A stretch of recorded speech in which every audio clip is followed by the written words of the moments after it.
மடைமாற்றுவதற்காக நேற்றைய தினம் நடந்த நிகழ்ச்சி பிரதிபலிக்குது.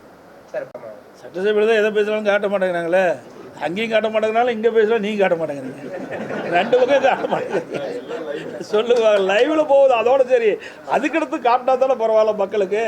நீங்கள் பேட்டி கொடுக்குறீங்க, நாங்கள் பேட்டி கொடுக்குறோம், இதில் ஏதாவது தவறு இருந்தால் நீங்கள் சொல்லலாம். அனைத்து இந்திய அண்ணா திராவிட முன்னேற்ற கழக கட்சியை பொறுத்த வரைக்கும் மக்களுடைய பிரச்சனையை தான் நாங்கள் சொல்கிறோம். தனிப்பட்ட முறையில் நாங்கள் யாரையும் குற்றம் சொல்வதில்லை. இன்றைய தினம் பார்த்தீங்கன்னா அமுலாக்கத்துறை